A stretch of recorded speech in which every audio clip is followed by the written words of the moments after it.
Welcome to another episode of the Straight Up Chicago Investor Podcast. I'm Tom Shellcross, licensed agent with Second City Real Estate. With me, as always, is Mark Ainley, founder and owner of GC Realty. Mark, I'm seeing a lot of you these days. This is great. Yeah, we're having a heavy recording week, so I like that. But that means that we have to figure out things to talk about more often throughout the week. So, but what's going on? I know last episode we talked about, a couple episodes ago, on the $1 million five unit we did in Batavia.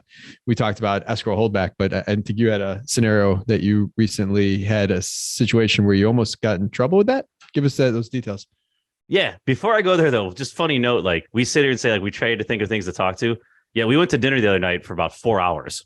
And it's like, why can't we just remember like 10 minutes of any of that and use it as banter? Like we sit there and talk forever. And they're like, hey, do we have banter today? Like, no, what are we going to talk about?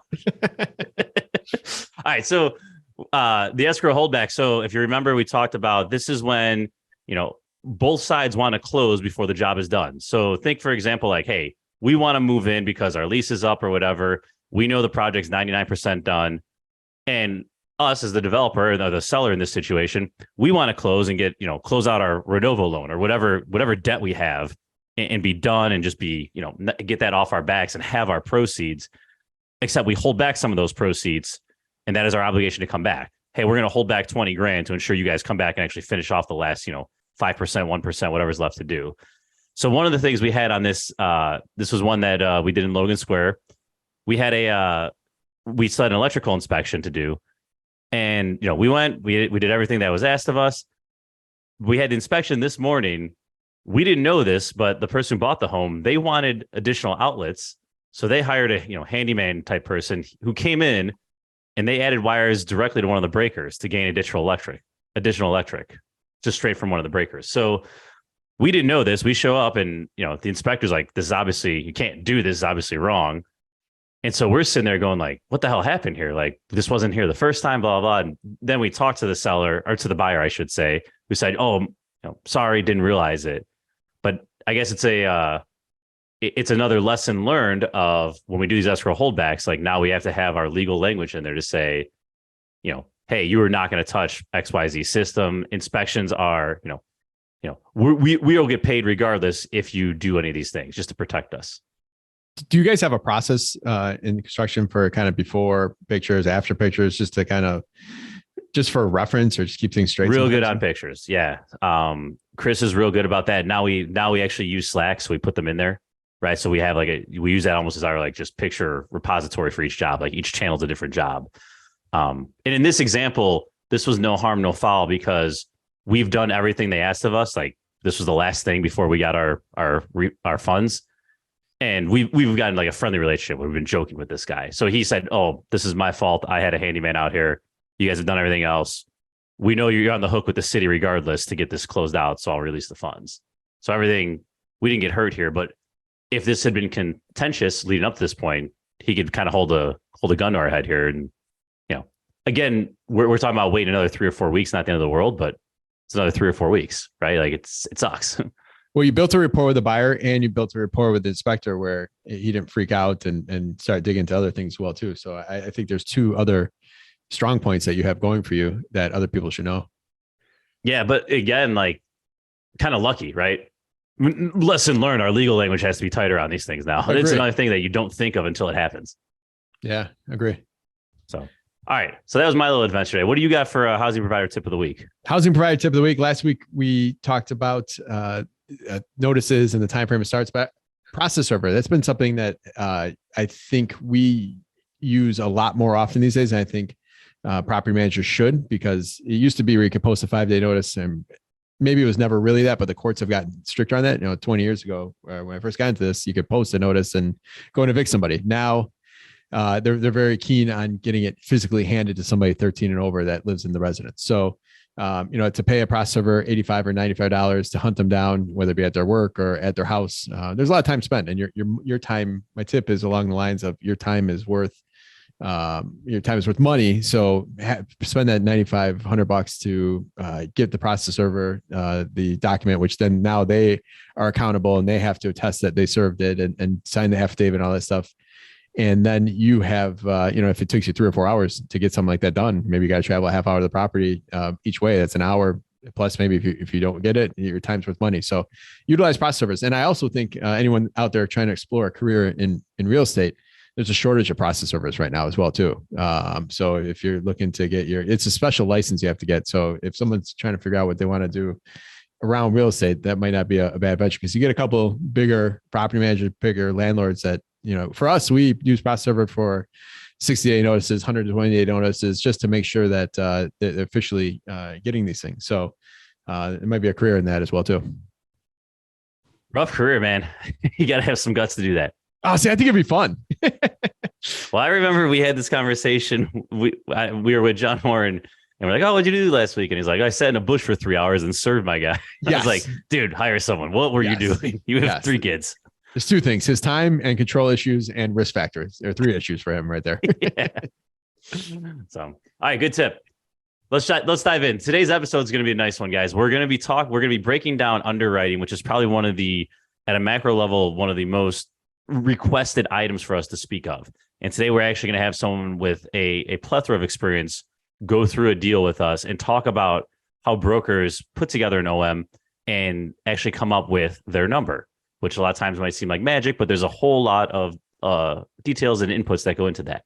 So our guest today, experienced broker, someone I've had the pleasure of getting to know well over the last few years. He's currently a director at Essex, who are friends and sponsors of the show. Before spending his last 6 years in Chicago as a broker specializing on the North Side, he actually spent 7 years as a history and math teacher. RE Journal has recognized him as a CRE future leader. He's an active member of the Rogers Park Builders Group and Edgewater Uptown Builders Association, both subgroups within the NBOA. And Mark, most importantly, another U of I grad to grace the show here. So without further ado, Rick Ofman, welcome to the show. Rick, how you doing, man?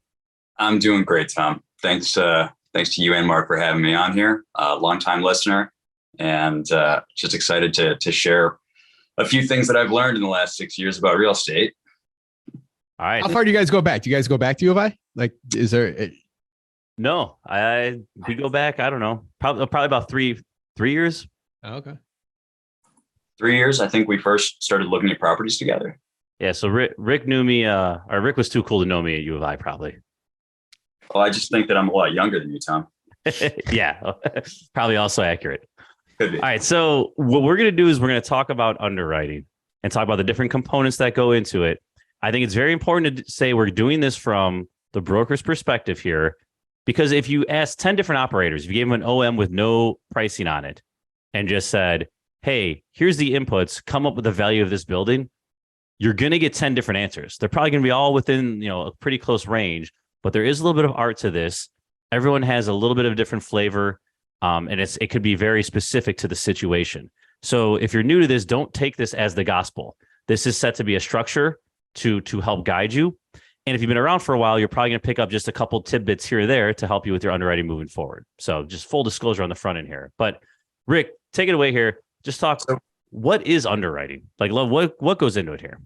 So underwriting, essentially, when we say underwriting, and I first came into this and I had no idea what underwriting was, right? But it's basically figuring out the value of an investment and determining what kind of return you need and how much you're willing to pay for that. And so when we underwrite, we combine, we just look at the property, what's the income, what are the expenses, and then factor in a few other components on the debt market. You have to figure out your financing so you can determine how much you're willing to pay for a property. It's not necessarily the value, right? The value is whatever somebody else is willing to pay for it. But to get to underwriting, as a broker, I sit back, I look, and I try to figure out, okay, well, what is the current snapshot of the property, right? What is the current owner doing with their income? They're going to operate that building differently, their expenses. I look at, okay, if Tom's buying the building, what's he going to do with the building differently? How is he going to increase income or cut his expenses? And then I try to look at kind of long-term, what is the exit strategy 5, 7, 10 years down the line? And I look at those 3 different scenarios and try to balance what I believe to be the value of the building. I don't want to talk forever straight here. So, I'm going to go back to my teaching days where I'm going to ask students to stop me, ask questions, cut me off, and keep me on track. So, sure. So real quick, a lot of our investors who are used to seeing OMs and saying, it's common between brokers and investors, right? How the hell did you think it's worth this? How much of that, like when you have to make assumptions, talk about just that process, right? Of whether you're making a vacancy assumption, whether it's, how much rehab needs to go into it to actually raise the rents to the performer rent. Just talk about that process of working and coming up with these assumptions while still, again, you're working for the seller, right? Your job is to get them the best price. Precisely. And as a broker, we're going to underwrite differently than a lender who's going to be much more conservative, and operators who underwrite and try to determine, how is it realistically going to go? What we do is we're going to try to paint this building in the best light possible without crossing that line of, being the worst thing in the world for a broker is to have operators or clients look at an OM and say, God, this guy's totally full of it. Like, there's no way that these rents are possible. And so I try to make sure that every assumption I make is defensible or defendable. And at the same time, I'm optimistic. I owe it to the seller to say, if this is done right, I think the market will bear these rents. Or I think that you can cut your maintenance expense by this much. Even though they're currently operating it in one way, doesn't necessarily mean that the next guy who owns the building is going to operate it that same way. Got it. Okay. So let's walk through here. You mentioned, we have income, we have expense, we have the debt, we have the physical plant. Talk to us a little about the physical state before we dive into actual rental income here, because I think it's one of the things that's missed by a lot of investors or underappreciated. So what I'll say is, when I'm looking at a property, and the first thing I do is I try to figure out what is essentially the play at the building. Is it a gut renovation? Is the building in need of capital improvements right away, where you're going to be spending hundreds of thousands of dollars to repair some of the components? And we say physical plant, like, is the roof, in good shape? Do you need just another coat on it, or do you need to tear it off completely? Because it's going to cost a very different amount.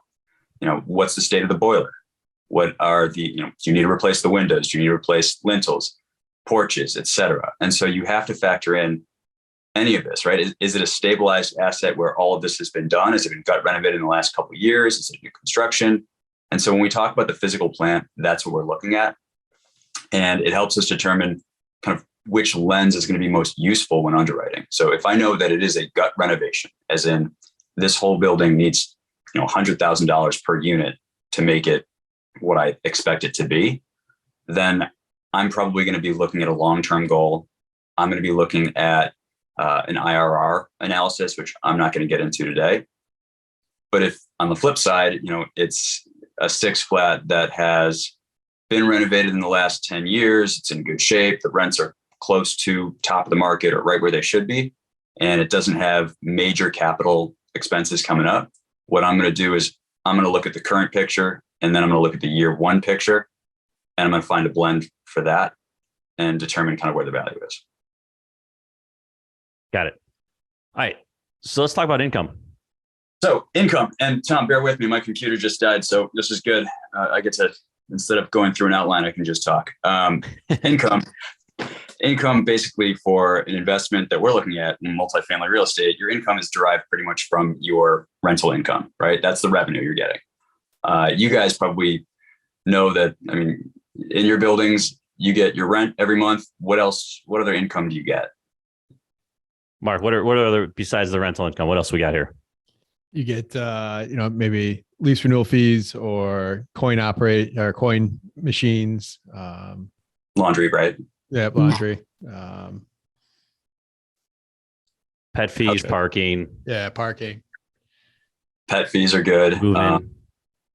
Move in, move out fees. I've seen fees for a lot of different things. I think a lot of operators right now are using RUBS or kind of a utility bill back, some way to recapture some of their utility costs, especially if they're providing heat through a boiler.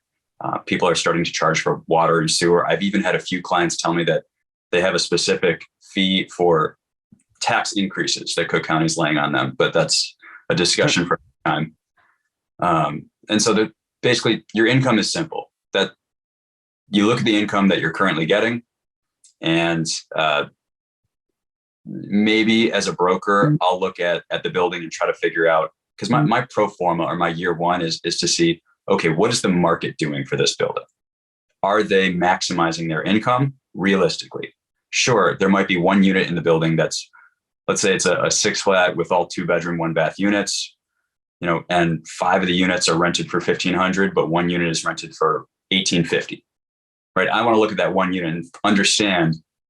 I think when I first started, I would say, oh, wow, $1,850, that's market. I'm going to move all the rents to $1,850 right away. And that'll be my pro forma. And I got a lot of pushback from the market saying like, why, right? So I try to figure out where the market rents are. You look at comps, and then I'll set my market rents realistically towards the higher end of where I think an operator can achieve in the current state without doing any work to those units. That's what my year one works. If I think it's a value add project and I think somebody's gonna have to spend money to improve on the bathrooms or improve the kitchen or add an amenity, right? Add in-unit laundry right now, you'll be able to kick up your rent. It costs money to get there. And so then in my OM, what you'll see is I'll have maybe a year one with renovation, like post renovation, and that'll incorporate, whatever I'm thinking the capital improvement cost will be at the beginning to the purchase price to get the same, I guess, value metrics that I'm going to talk about later.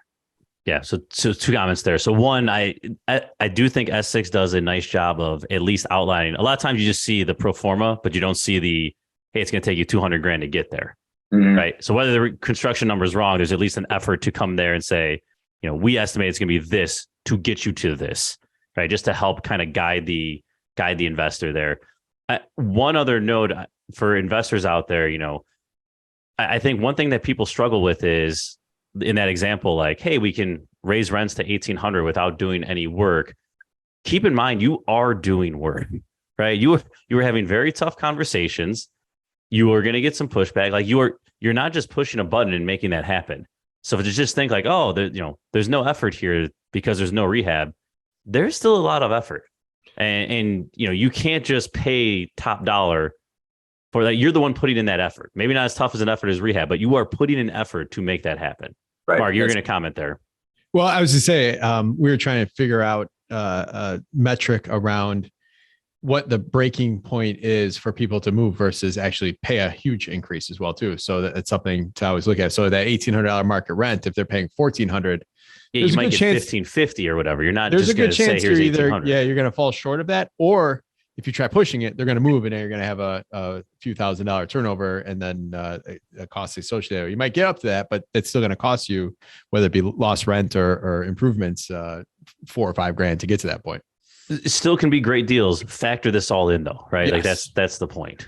That's a great point that both you made. There's no magic button that just says, oh, just because you're getting this rent in one unit or the market rent is, $1,800, it doesn't mean that you're going to be able to jump to that with all your units. You may have to negotiate, accept $1,500, accept $1,600, and take what you can because you want to avoid that move out. I just actually sold a building. I think it closed in July, and I knew that the market rents were about 10% below market. And I, put that in my OM, explained it. And the guy that bought it said he agreed. And before we even closed, we were able to change. It was a 12-unit building. We got 4 of those units were bumped up to the market rent that I put in my OM without a problem. Tenants were like, we'll do it. After it closed, that same operator said he couldn't get those rents. The tenants didn't bump up, and he actually went down in some of his rents. So like, I felt terrible thinking, shoot, like I had these market rents in there and I believed him and he's not able to get them. So it's not just like this guarantee that you're going to get there. It does take. So. One other tidbit to add here. If you have undervalued rents like this, when you are under contract, you need to make it crystal clear that the current seller, if you're the buyer of the situation, cannot renew any leases because he might be friendly with them and put them on a 5-year lease at that lower market rent. And then you're handcuffed, right? That's got to be in your attorney review just to protect yourself. Yeah, even on a single unit, that should be in there as well too. Yeah, absolutely. Without your permission. Most attorneys will keep that in. I know when I'm writing up offers, I put that in. And additionally, if there is I'm pretty sure if you do an offer or if you see a sweetheart lease that's 4 years and at a below market rate, you can usually get that wiped out. But it has to be agreed. All right, so we're going to talk real numbers here, but before doing that, we've talked on the income side. Let's talk expenses. Okay, so expenses, we all know taxes are one of the greatest expenses you're going to have for any multifamily property. And it is terribly important for you to know what's happening in Cook County, assuming that you're buying something in Chicago. We just had our triennial, and the assessments came back much, much higher than we thought they were going to be, or hoped that they were going to be. And the tax bills came out in the last couple of weeks. So you should know where your taxes are.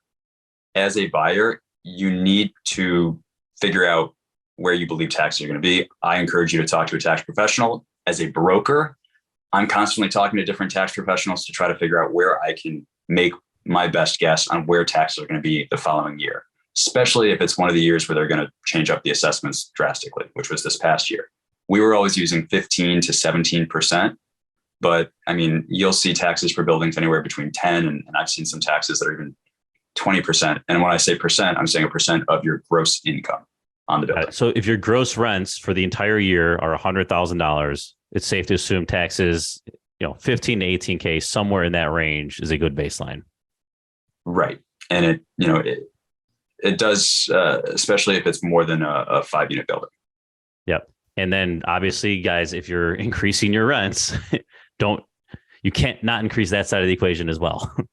And that's something that we didn't even talk about. But when you're looking at a long-term model, when you're trying to value buildings, you have to look at income growth and expense growth, and you have to have a percentage there, and have to figure out, do you think expense growth is going to be greater than income growth or rent growth? And everybody has different opinions on that. I usually think they're roughly the same, but as a broker, I'm always a little optimistic and put my expense growth at maybe 3% and my rent growth at 3.25, 3.5. But then I have my tax growth because of the way things have happened in the last couple of years, really last 5 years in Cook County. I think my real estate tax growth rate is 5% minimum. So, for the triennial year, when you're doing deals, are you looking at the taxes different, or are your deals, your OM, are they different based on it being that year versus maybe next year will be, you got another 2-year window?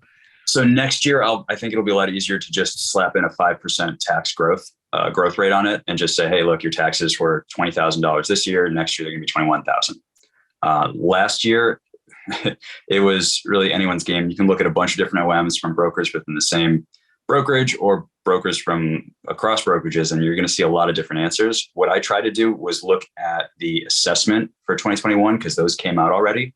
And then I applied the tax rate and the same equalizer from last year to try to calculate, like, all right, if your assessments went up 75%, then I'm going to put in a 75% growth on your taxes and your actual tax bill. And knowing that was probably a little too conservative because, and as it happened, the tax rate did go down. And so, if you had a 75% bump in your assessment, you probably only had maybe a 30% bump in your taxes, which is still enormous, but that's exactly how I did it. And it's better than getting pushback. For every buyer is going to be doing the same thing. So they're going to look at me. And if I put in a tax number that's really low, people are going to ignore it. Before going further, we're talking about these in generalities here. Is there any difference here for anybody that's buying maybe a C or D class building versus A or B class for anything we've talked about so far? In my experience, the C or D class buildings will be taxed at a little bit lower rate. Usually they're just maybe in need of repairs, haven't been traded more as recently. And so their tax bill is maybe at like 10%. I even have one that I'm closing on in a couple of weeks that's, I think, currently at 9% of its gross income. And A and B class buildings are typically closer to that 16 to 18%. So there is a little bit there that I've seen. Cool. What are some of the other hard costs, Rick? So hard costs, both basically the way I view it is hard costs are ones that broker doesn't have to play around with. Like, hey, this is your utility costs, your gas, your electric, your water, scavenger, third-party costs. Third-party is in contract services. If you have trash pickup, recycling, landscaping, snow removal, these costs we put in actuals, and those are less likely to change greatly depending on the operator, right? Just because Tom takes over a building, that doesn't necessarily mean that he's going to somehow magically reduce the gas bill from the boiler, right? It's just not going to happen. So those you can be pretty confident in. The soft costs, when you see, and at least when I do my underwriting, I have a little 1 next to some of these expenses, and that just indicates broker pro forma. And this is really where we make our estimates, right? And it's tough because it depends on the building, but I'm looking at management, I'm looking at maintenance, repairs, decorating costs, which is basically the cost of turning over a unit after it goes, when you have a change in tenant. And then reserves, depending on how much you want to keep in your operating reserves to handle any capital improvements that need to get done. But I mean, those vary wildly on different buildings. I mean, if I'm looking at again, I keep going back to a 6 flat because I think that's, something that the audience here is going to be interested in. A 6 flat, if Tom, you're a pretty handy guy, are you going to be handling the management yourself? Are you going to be fixing some of the plumbing issues? Can you handle tuck pointing? I don't know. What can't you do, and what do you want to do? Just because I'm wearing a hoodie doesn't mean I'm handy. Let's broker making a wrong assumption there. Yeah, well, that happens. But okay, I make 1,000 assumptions a day. I can be wrong. Not just the weatherman. No, but to go down that route, like, how much of your time, how much experience you have, how much time are you willing to give up? I think a big one too, people don't talk about leasing. They end up not leasing the unit. They have a turnover cost. They have a vacancy. They have to pay that guy or girl a half month. They had, that eats you up, man. That's a big number if that's the route you're going to go to get your time back. Right. And so on a 6 flat, a lot of owner operators will do the leasing themselves, right? It's just, it cost effective. It makes sense. And it's not if you align your leases to end in summer, or like it's a narrowing window of when the leasing season is right now. But if you can get your leases to turn, I would say May, June, July, you're going to be able to lease those units on your own fairly easily, I hope, opposed to needing to hire an agent and pay them half a month. If you have I have a 140 unit building on the market right now that's new construction, and no one is going to be leasing that. No one's buying that building and saying, I'll handle the leasing for 100 plus units, right? So there you have to build in your, leasing and marketing, right? You're going to have different line items for the different types of buildings. And it will be significantly more expensive to operate a building like that. Do you run the OMs though? As most banks, lenders will look at building a management fee in their building, that leasing commission, because you might not be able to do it all the time. If Tom in his 6 flat, Tom moves away, then he has to hire somebody. His property still has to be profitable at those, call it worst case expense ratios. He's just not paying himself, is where he's saving the money. Do you typically run it that way? And so and that's the same thing. Like I have to, lenders are going to underwrite to be conservative. They want to make sure that their investment is safe, and brokers are going to be a little bit more aggressive. I still put in 5% vacancy. I put in 5% management, even though most of my clients, when I talk to them after a year or 2 years of managing a building, that, someone Tom works with always tells me that he keeps his buildings at 2% vacancy, right? But when he's buying a building, it's 5% vacancy because that's how a lender is going to operate. Same thing with management. It depends. I'm going to put in 5% management. If it's a 6 flat, I might kick that up to 7%, depending on the neighborhood. I also might remove the janitorial fee, right? How do I think? And this is, for me, it's always, is just because one person will keep their expenses really light, the next guy might look at it and he might be buying and living, let's say he lives on the West Coast and he's buying this building because he likes Chicago, but he's paying management, he's paying a janitor, he's paying for all of these other fees that he's not doing any of the management or really asset management himself. So it's going to be a lot more expensive for that person to run the building. I try to find kind of a happy medium, a blended average of what everyone's going to do. And I'm going to constantly get yelled at by everybody looking at the building telling me I'm wrong. And that's okay, because I just have to go kind of down the middle. Does that kind of answer your question? Yeah. Yeah, no, I dig it. Again, I'll just chime in my 2 cents here is you can make the best guesses possible. And the more you do, the better this gets, because you have data. You can see how this other 6 unit performed for you over the last 2 years, right?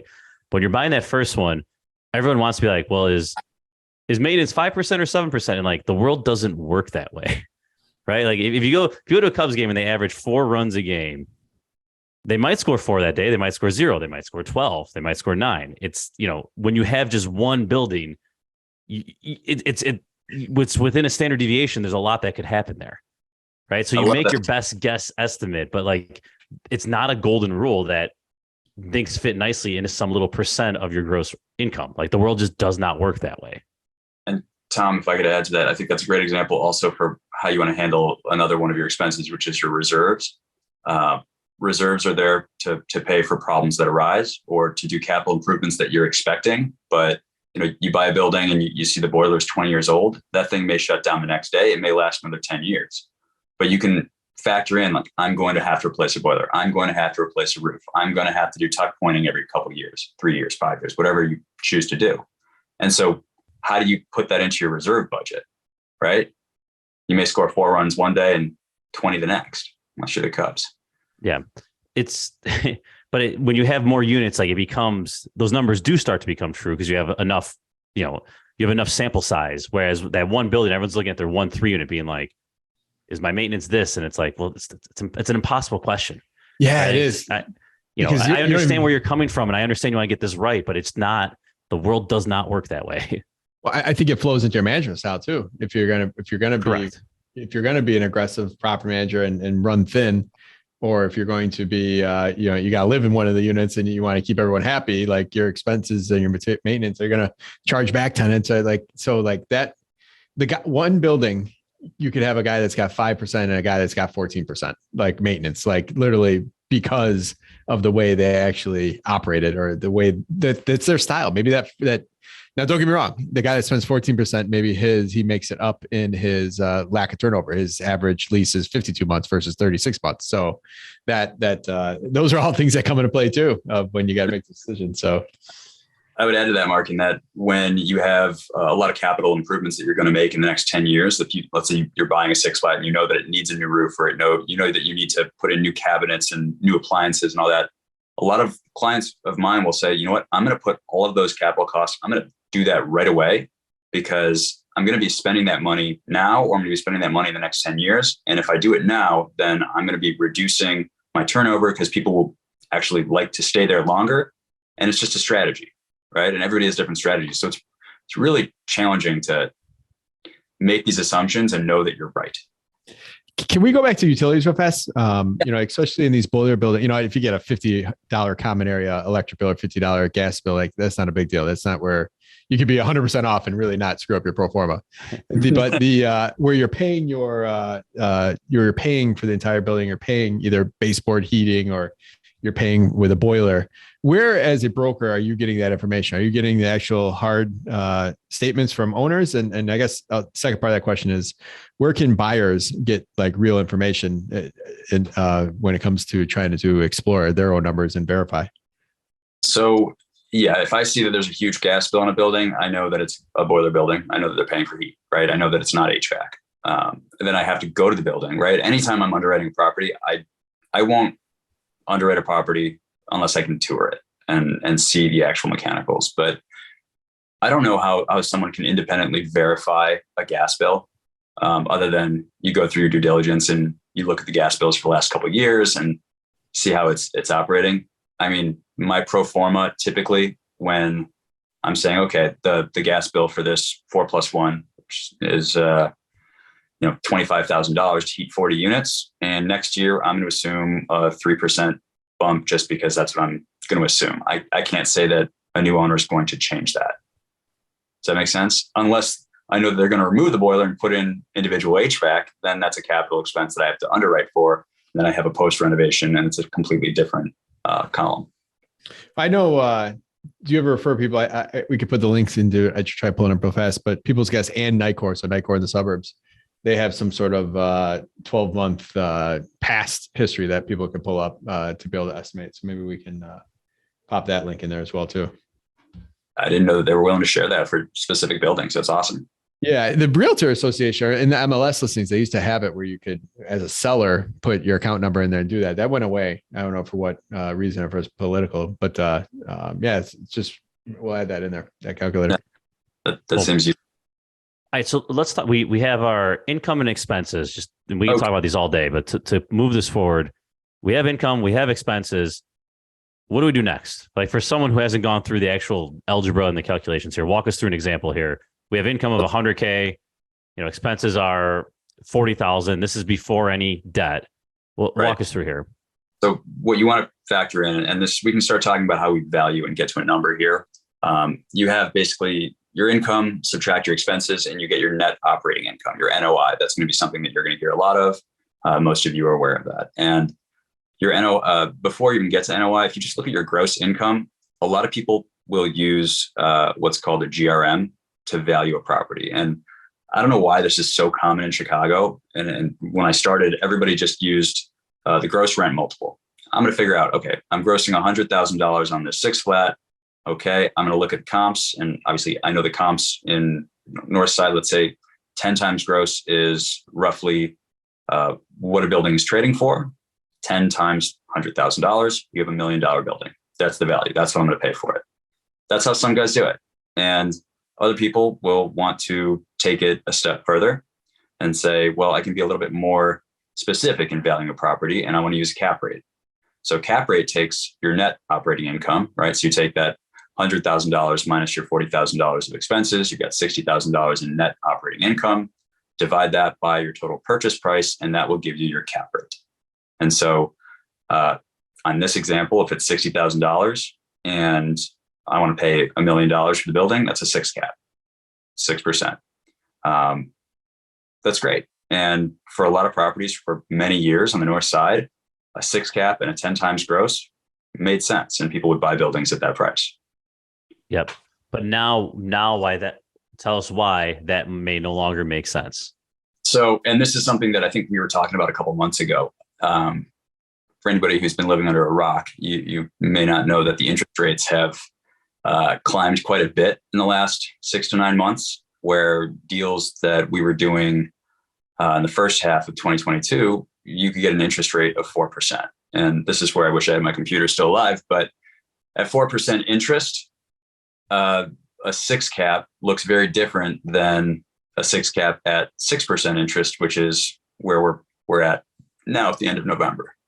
And so basically what we're doing there is a lender is going to look at the debt service, and they're going to say, hey, if we're at this interest rate of 6%, it's going to cost you, and I think I put the numbers in that outline, but maybe like $54,000 on $1 million building. If you're putting so here, I'll just share, because I do have it pulled up here. Yes. So you buy $1 million building. The examples we have was, 100 grand of gross rent. Mm-hmm. We had 40 grand of expenses. So you had, 60 grand left over before debt. At a 4% rate at 25% down, the debt service would be 43 grand for the year. Okay. And so that leaves you roughly, call that 17 grand, right? Did I do that right? 100 minus 40, 60, 60 minus 43. You have about 17 grand of cash flow for the year, which 17 grand over that 250 grand you put in, that was your down payment, was a cash on cash of 6.8%. And if you do principal pay down as well, it's a total return of about 12%, which in a nice North Side neighborhood, I think most people feel pretty decent about that. Right. Depending on, again, this doesn't look at any of the capital improvements you might have to make a building. We're assuming that correct. Building's in good shape. You don't have to put money into it right away. I think that's been generally the market. And I think that a lot of my clients, when they're looking at properties, yes, cap rate's very important, but ultimately it's important because of how much money you're going to make on it. Right. And so at a 4% interest rate, what was it? It was 6.8%. Is that what you said? Correct. 6.8% return on cash. That's not too bad. And back in July, especially what was your alternative, right? If you put your money into a CD or just a, interest-bearing savings account, you're making nothing, right? Now I think that's bumped up, and you can make over 4% in just a CD, right? And so maybe 6.8% isn't as attractive right now. You might need a higher return. But let's look at the difference. And so if I'm buying the same building at $1 million, same cap rate, same GRM, right? It's a 10 GRM, $1 million, it's a 6 cap, but it's going to cost me a lot more to get that same loan. Yeah. So just to pull, because I have it pulled up, you had 100 grand gross rent, you had 40 grand of expenses. So you're at 60K. The debt service now climbs all the way up to 54 grand. So two things happen here. your cash flow goes from 17 grand to 6. But not only that, you don't have debt service coverage ratio now. So you can't get a loan at 75% loan to value. So now you need to put more money down and you're getting less return. So your cash on cash metric, you now have a bigger denominator, right? You have to put more money down to get the same deal and you're getting less of a return on it. So you get squeezed both ways and it kills you. Right. So it's harder to get that equity available. And then you're not going to for even the same return, but now your return is just crushed. And your cash on cash and your total return. So in that example, that same $1 million building, what was the cash on cash? It was like 2%, if I remember correctly. Yeah, we're just over 3, but it basically gets cut in half just from the rate jumping from 4% to 6%. All other variables equal. Right. You got to put 34% down. That's a huge outlay of cash in addition to that. Like that's opportunity cost for that additional money. $90,000 that you are no longer have access to. So yeah, that's a huge deal. And so, when people use, and that's why I always say, like, yeah, I can use cap rate. Cap rate's really important. It's a great indicator of value. But if you're not factoring in the debt market, unless you're paying for everything in cash, which I don't think I've had anybody actually do in the 6 years I've been doing this, it doesn't matter. It's really your cash on cash return and your total return that you're going to get. Your cash on cash is like, especially for most of our listeners, is like the most important metric because that's telling you exactly what you're putting into it. The cap rate is really irrelevant to your personal growth of your wealth. That you opportunity costs definitely, but that cash on cash is what it's doing for you because the whole BRRRR strategy is huge for that reason that you're only leaving 0 to 10% into a BRRRR deal because your cash to cash high. Even if you're only making a couple $100 a month, you're getting all these other benefits of owning a piece of real estate and not having to have any cash out of your pocket. So cash on, I just think it's huge. And I think it gets overlooked when the word cap rate gets thrown around because I think people think it's fancier. Right. And people love using cap rate. People love using GRM, which I think is even less useful than cap rate. GRM, so a lot of our listeners are familiar with like the 1% rule. It used to be 2% rule. Like it's similar concept, just in a different way of calculating it, correct? Yeah. It's the 1% and 2% rule. And forgive me, I haven't heard those in a long time. It's something about like the 1% of the rent of the purchase price. So a 10% GRM would be equal to a 1% rule, correct? It's crazy. It doesn't account for expenses, boiler building or not. It doesn't account for that $800 a month line item expense. Doesn't account for how the taxes are. So you can't tell how good of a deal the guy that's got his individual furnaces versus the guy that has a boiler, like separation of which one's more attractive. Right. And so the GRM is great, but when you factor that in, you just have to know the type of building. And you brought it up. Like if it's a boiler building, the GRM is going to be it's going to be the same as an HVAC building, but your expenses are going to be much higher. So, I would need a lower GRM to buy that boiler building. So we're going into a transition though, period. And it's always the sellers that they really control how the market's going to go, how fast it's going to shift, right? So this same building, say this guy put this building on the market. I don't know how real of an example this is, but if this guy went on the market in July with these expectations and everything changed and you have to go present to him, it takes this guy either taking it off the market or him to adjust down to really change that listing for you as a broker. Or, at that time to 100 buildings for the entire market to shift back to being realistic. Yeah. So there's definitely a lag between sellers' expectations and meeting buyers' expectations once something like this happens. But the other thing that, we're just factoring in looking at interest rates, there are a lot of other factors that come into play. Since we'll talk about, in January of 2022, interest rates, I was seeing deals get done at low 3% in interest rate. And since then, yes, interest rates have doubled, but rents, in Chicago, we had one of the best rental markets or rental seasons that I've seen and that I've heard from other brokers and other housing providers. It's been the best in 30 years. And so while interest rates have definitely hurt and affected our cap rates, the rent growth has really offset a lot of that.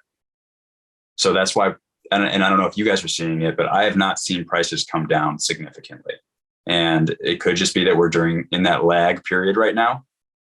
But, I've seen it's not a 1-to-1 ratio, I guess is my point. Just because interest rates go up 200 basis points, it doesn't mean cap rate is going to go up 200 basis points.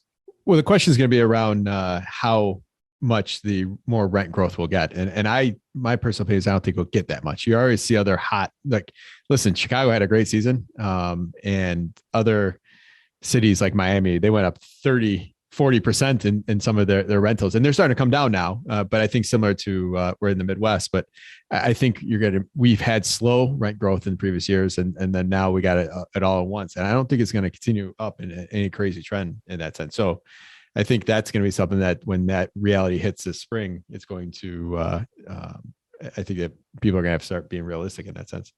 And so this is where the optimism of a broker comes in. And I'm going to take the other side and say that I do think it's going to be as strong as a rental season as we saw last year. And I just think that part of it is, you mentioned Miami and some of these other growth states that saw 40% bumps in value and rents. We didn't experience that. We experienced 15 to 25% rent growth in certain neighborhoods of the city. And I think a lot of that was just kind of returning back to pre-COVID levels because we were deflated a lot. But also I see a lack of quality housing in Chicago still. I think there's a glut in supply and there's still a high demand. I don't have the facts or figures with me, but I know that our population continues to grow very slowly. In the last 70 years, we've only lost people once in 72 years.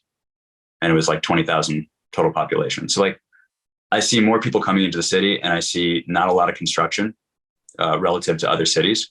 And so I think there is a high demand for high quality housing. So I think it is going to be a strong rental season again. But we'll see. Let's break something down though here for a second, because I think you keep using the word season and that's really it, but we haven't had a season in the last 10 years, even coming out of the recession. Like it used to be when I first got my real estate license, both on the sales side and the renting side, you didn't do anything till after Super Bowl. And if you didn't have your place sold or rented by Labor Day, you're done. So, or you had to drop your price drastically. And that was a season. That was a real thing that happened for decades before. And coming out of the Great Recession, that was something that changed where you had so many different factors that came in, people moving in and out to the city, and you had all these foreclosures and you had this huge boom in multifamily. So our seasons went away. And I think this year we had we rent about 40 or 50 places on a monthly basis. And we had a huge, just like you're saying. So I could definitely confirm with that, but we hit a wall in October, end of October, and mostly on the north side and worse than anywhere. But I wonder if that's going to just be all right after New Year, after end of January, that picks back up and we go back to this traditional seasons of renting. So good for you on making it until October. I'm telling you, like, it was so hot in May, June, first half of July. And then it almost in like the second half of July, I was out of town for like 10 days. I come back and it was a completely different rental market. And again, I'm not an expert on the rental market. I'm sales side, but because it's so intertwined, I have to keep my finger on the pulse. And it seemed like it just evaporated. And by September 1st, if you had a vacant unit, it was vacant. And also I think a lot of that is people were so busy filling up their units in April, May, June, that they just didn't have any vacancy left. And so there weren't as many units on the market, and the ones that were on the market, people had already found a place to live, I guess is my point. We struggle more on the north side with the bigger units, like the 3-bedroom, 4 bedrooms. That's a lot of what we hit the wall on. I think the higher you go up the scale, the more that person, this is a big stereotype, but the more you're charging $3,000 for an apartment, that person's not looking to move in November. They've scheduled their life conveniently to move in May, right? Like unless they're switching jobs into a new metro or something crazy, like they're well ahead of, they think well in advance. It's just a more sophisticated person that is not going to move in December. They might have did it once when they're 22 and they said never again. And sure enough, never again. They didn't. You get the 4 roommates in October, November. Yeah. So. Yeah. And it's, I don't know. So when I hear seasonality, I do think the season is back. And I have not been doing this as long as you have, Mark, but since really 2018, I've heard the same thing every year from clients, just talking about how October 1st is no longer relevant. You have to get units rented before then. And then the next year was September 1st. And it just feels like it's shrinking and shrinking to really June, July. Are those like May, June, July? You need to get your units rented in those 3 months. We ran into the other thing a few years ago too with COVID, where like you're saying, Chicago landlords, they want to try to get everything to end in April, May, June. And when COVID hit, they pushed all their leases back 3 months or 2 or 3 or 4 months. And that I think last year and the year before shifted the leasing season unofficially a little further out than what would, if it was going to return to a normal rental season. I think that messed with it too again. I don't disagree with you. COVID has shaken a lot of things up. So hopefully we're getting back to the swing of things though. And that's the one thing that I would say to listeners is when you are scheduling your leases, if you got a vacancy in November and you don't sign a 12-month lease, like either do a shorter, 8-month lease or do a year and a half, something like that, so that it does turn on one of the hotter seasons, a better month. Rick, I love your optimism. It's ironic. Usually I'm the more optimistic one in any circle of conversation I'm having, but looking out, in your OMs and, we haven't used the word inflation yet too much in this conversation, but looking out at that, how much pushback are you getting from potential buyers when it comes to conversation around the expense side of things with inflation or what it could be, or utility going up and so forth? Even disregarding current inflation, I feel like I've heard from buyers, anybody looking at property, every year it's, expenses are going up, labor is going up. The cost of lumber is a thing that I have to know these days. I actually don't though. Is it down right now? I don't know. It actually went down. I was talking to Mr. Porch, Frank over there, and he said it's came down a little. Right. And so, expenses are going to go up, they're going to rise. And, I think rents are going to rise with it, if not a little bit higher. And so again, that comes back to when I'm trying to value a property, if it is a huge value add play, it gets difficult to figure out where things are going to be in 5, 7, 10 years. I will say this, I've heard in a new construction building that I'm selling now, I've heard a lot of developers come and look at it. And what they're saying is, you know what, I could not build this building for what I can buy for it now. It's above replacement. And so if this building is $5 million, that I can purchase it at, but it's going to cost me $6 million to build, then why am I not just buying this building?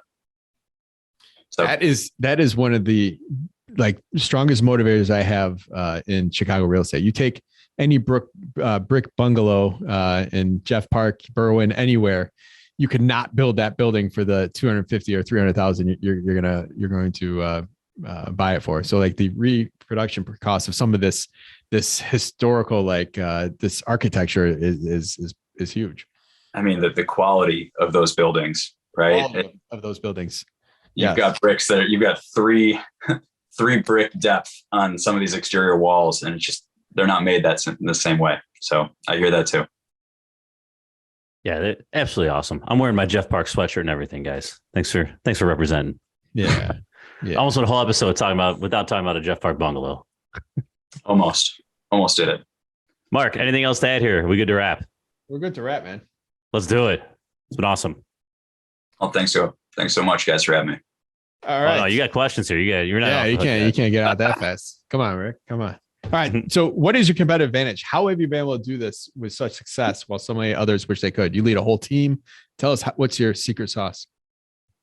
Secret sauce for me. I've always just viewed brokerage as an opportunity to kind of educate people and share information. I feel like brokers, for me, I just talk to so many people all day long, every day. And if I'm giving honest feedback and really put their interests ahead of my own, I'm going to be fine. It seems to have worked for me, but there's really no way to succeed in brokerage unless you're going to work your butt off. And you guys have had a lot of brokers on here, and I've listened to a lot of them, and it's the same or a similar story every time. It's just it's a difficult job to do. There's a lot of highs and a lot of lows, and there's just no substitute for hard work. And you just got to pick up the phone. You got to go meet people and always try to provide a service. If you don't have value, then why is somebody going to use you to, sell one of their most important assets? right? It's a big decision to sell. And so when somebody says they want to list a property with me, especially if it's one, an owner who's had a building for 20 years and it's the first time that they've sold anything, like it's meaningful to me. And I hope that that's appreciated by my clients, that I do take a lot of, I would almost say honor in getting that assignment, and I take it seriously. So I don't know if there's any secret sauce, Mark. Rick, what's one piece of advice you would tell someone that is yet to buy their first property here in Chicago? So like, what would I tell myself? There you go. What's the one piece of advice? The thing that I keep telling myself is you got to pull the trigger. But I would say be patient enough, buy in the right location, figure out what it is, what area you want to buy in, and then buy in that area. There are a lot. Yeah, I'll keep it simple there. Location. Rick, what do you do for fun? I hang out with my 4-year-old, my 2-year-old, and I play golf as much as I can. Pretty boring. All right, give us a good book, podcast, or self-development activity. Go ahead and pick one of those or several that you would recommend to our listeners. So I'm going to do a shameless plug on a podcast that my wife has. And it's the only other podcast that I listen to. And, maybe I shouldn't admit this, but I probably only listened to like 4 of those episodes. But she has one that she does with a former colleague of hers. They're both in special ed and primary teaching. So it's called And Then We Had Kids. And it's just all designed for new parents as they deal with their little kids as they develop. We'll link to that in the show notes. Oh man, she'll be thrilled. Thanks, Tom. Thanks, Mark. So we know this is his secret sauce for being married. Yeah, there you go. Definitely. All I should probably listen to more of those episodes though. All right, we'll edit that part out. Besides yourself, name one person in your local network that you'd highly recommend to other investors as a quality resource. Ooh, come on. I've got so many. Now I'm going to get yelled at if I don't pick the right person. Do I want to go lender? I'm going to go with Matt Cohen at Chase Bank. All right. We'll link to him in the show notes.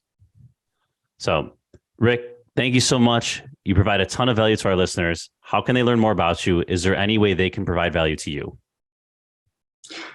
Just keep doing what you're doing. Listen to the podcast and give me the opportunity to work for you and advise as needed. Happy to help people figure out how they can get their first or second or third building. Good stuff. All right, let's get our Chicago fact here. Mark, who are we playing for?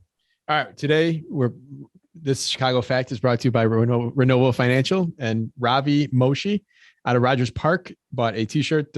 Looks like a few months ago now, July. And if I get the Chicago fact right, and if Rick gets it right, then you'll get a $50 gift card brought to you by Renovo. Right, it's multiple choice, so we got a 50-50 shot here, Robbie. No matter how dumb our contestants are. So Rick, we just got to help Robbie. We each take one. I like it. Don't double up on the answer, guys. Math teacher over here. So we didn't get too much into this, but our guest today was, taught for 7 years. I didn't realize this, but from his LinkedIn profile, was also the golf coach at New Trier, and he mentioned he loved golf. So we'll tie in a New Trier question here. So New Trier opened in 1901. It was the first American high school equipped with, and your options are A, state-of-the-art projector room, B, indoor swimming pool, C, NHL-sized ice hockey rink, or D, a broadcast license for a radio station. The first American high school equipped with. I would have said B, swimming pool. Okay. I think that's right, but I'm going to go D. The answer is B. Nice work, gentlemen. Indoor swimming pool. Nice. Heck yeah. That was total guess. So Robbie, you got me on a lucky day. So thank you for buying the T-shirt, and we'll get you your $50 gift card brought to you by Renovo. Nice work. Way to end on a high. Oh yeah. It's great. It was funny. You said Renovo earlier, you plugged them for something, and it's just an easy word to say. And I'm not additionally plugging them and not paying me to say this accent, but Renovo, like it's just easy to say. Rolls right off the tongue. But It could be an Italian restaurant. yeah, It does sound. We'll go eat at Renovos tonight. All right, Rick. Awesome. Thanks for coming on here, Tom. Thank you as always, listeners. Get the chance to be part of our Chicago Fact on the end of each episode. We do it at the end of each episode and the end of each of our Tuesday tips. So Robbie today won $50, and we're going to enter him into the bigger drawing that we're going to do for the end of the year with the prize that has not been talked about yet, but it'll be something cool. So listeners, go on to straightupchicagoinvestor.com merch store and purchase yourself. Right now it's cold, so purchase yourself a nice hoodie. So thank you again, Rick. Thank you again, Tom. And listeners, we will see you next week. Awesome. Thanks all.